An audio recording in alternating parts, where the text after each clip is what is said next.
Now, during times of global crises, the general labor force is often left with a lot of uncertainty and insecurity of retaining jobs and ultimately being able to support their families. Hence, we often see a surge in the uptake of new small and medium enterprises. But do you really know about the legal responsibilities that come with owning a business? Here to tell us more, we're joined by Okert Jansen, who's the Executive for Marketing and Corporate Communications at BIPA. Thank you so much for joining us this morning. Good morning. Let's look at, am I correct to assume that BIPA has embarked on a public awareness campaign? That is correct. Why the need for this at this point? That's correct. The Business and Intellectual Property Authority has just recently started a campaign on general compliance on the obligations of registered businesses. Now, the need came from basically the fact that we realized that there are a lot of business owners that are not aware of the obligations that comes with owning a business. Obviously, there are various reasons on that. One being the fact that very often business owners do not register their entities themselves and rely often on accountants, agents, consultants or auditors or lawyers to register their entities. And by the time that they resign these agents, they don't know what to do, when to do it, how often to do it. We also see that there are often a lot of entities that remain dormant for a number of years, not knowing that they need to supply on a yearly basis information to the registrar of companies, and that is also not happening. So having that data at hand, we realize that there is really a need to ensure that we embark on this public education campaign to inform business owners about their obligations and what the consequences are should they not comply with these statutory requirements. Yeah, and we were going to get into the consequences of not complying a bit later, but for now, could you just explain to our viewers, for example, what are the types of businesses that one can register? So in layman's term, there are two types of businesses. You can either own a closed corporation, which is a more simple or simplified type of business, also known as a CC, or you can own a company. But a company is a more complex structure, and there are different types of companies. So you can either get a public company, a private company, a foreign-owned and registered company, and of course an association not for gain or Section 21 company. So both a company and a closed corporation, they are obviously regulated under two different acts, the Companies Act and the Closed Corporations Act, but they both have some statutory requirements and registration obligations that is required. For instance, on a closed corporation, you need to ensure that you always update information on a yearly basis with the registrar. For a company, for instance, if there's any shares that are issued or change in share capital, that is also updated with the registrar. If there are directors that resign, if there's a change in shareholding, this needs to be updated with the registrar on a yearly basis. And of course, BIPA also takes cue from the Financial Intelligence Act. So in terms of the Financial Intelligence Act, Section 4, the registrar of companies is required to, on a yearly basis, supply information related to beneficial ownership to the Financial Intelligence Center. So there's really a lot of compliance aspects to businesses, regardless of the type of entity that you own. It's just that with companies, it's more regulated. With CCs, it's less regulated. Well, and I see that might explain why many people register CCs as well. Let's have a look at the compliance issue. You did mention that part of this is that the business owners are unaware of what should be done because they don't register the companies themselves. They have the accounting officers, lawyers, consultants registering businesses for them. Is there anything else that you might think prevents people from compliance? I think it's just the general notion of not being able to, not understanding the law. And really, in that sense, of course, there's a legal principle that speaks to pleading ignorance to the law, but of course that can't be done because this principle holds that anyone that is not aware of the law cannot escape liability. But that might also be another cause, and that is why it's important that BIPA as a public entity also has the responsibility to inform its stakeholders and business owners about that responsibility, and of course in different ways. Yeah.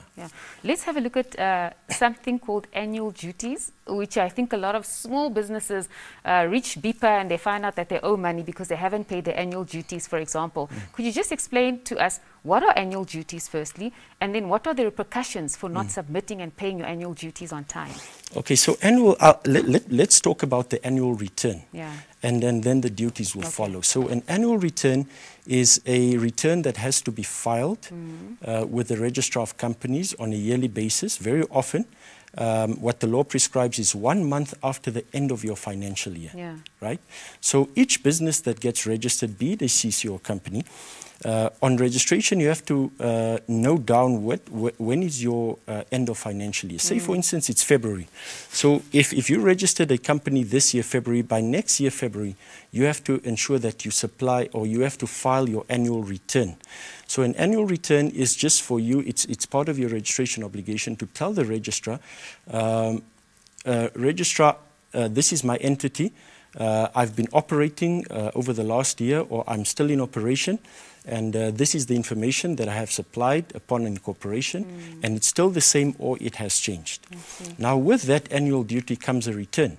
With the return comes an annual duty where you then have to file and make payment. So for CCs, it's quite minimal. It's 120 Namibian dollars on a yearly basis, whereas for PTYs or for companies, it's $130. Then you have to still pay your submission fee of 160. Now, what happens if you don't pay? Basically, if you don't pay, you are non-compliant. You know, there's nothing like 80% compliance or 90%. Compliance is compliance. Yes, exactly. It must be at 100% all the time. So what we normally tell these entities is that if you don't file your return on a yearly basis, basically what you're telling the Registrar of Companies is that you are not in operation. And if you are not in operation, what must the registrar then do? So the Act do prescribe that within a certain period of time, if an entity has not filed with the registrar their returns, that the registrar may deregister their businesses.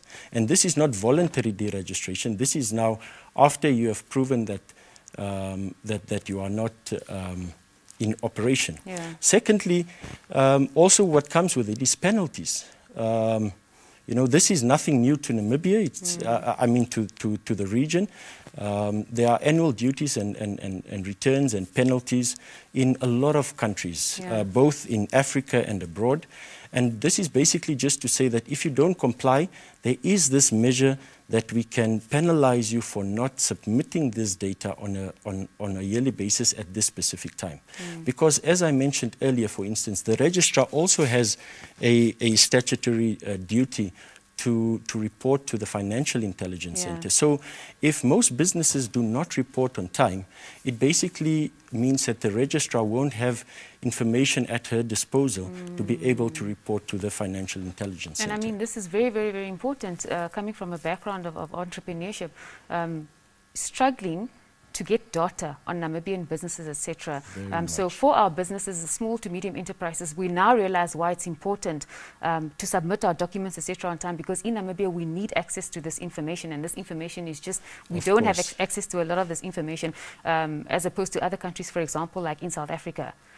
So lastly, let's just have a look at the good standing certificate issues. I see BIPA has joined the Ministry of Finance and Social Security with awarding good standing certificates.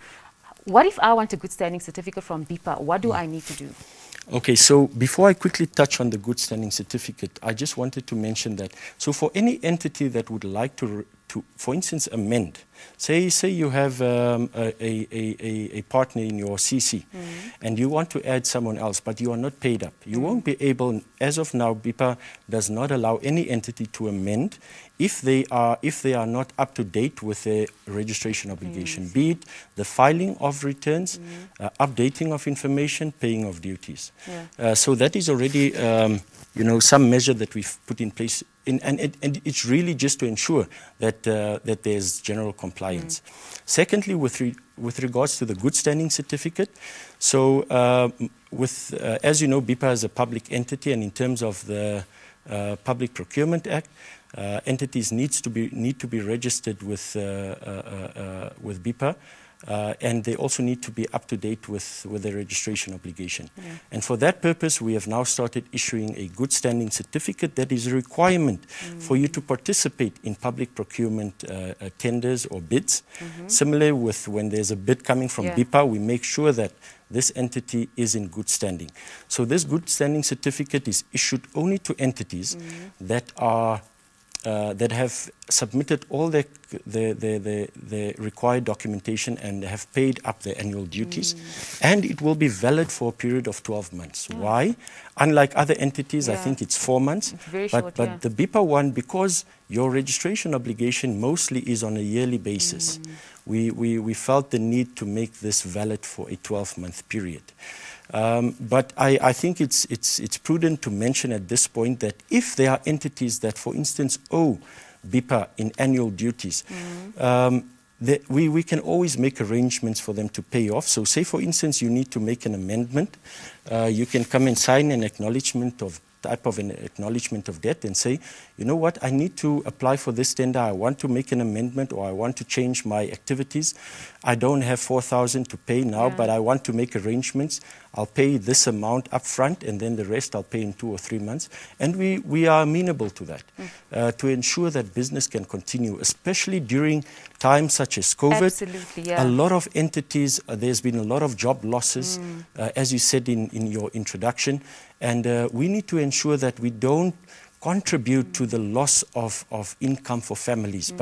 And that is why we make arrangements for entities that really want to continue with business in Namibia. No, that sounds very good, and this is a very, very good initiative as well, coming from BIPA, to actually educate the nation on what they need, etc., so that they can register their businesses. Thank you so much for joining us this morning. I hope you have a blessed day ahead. Thank you very much.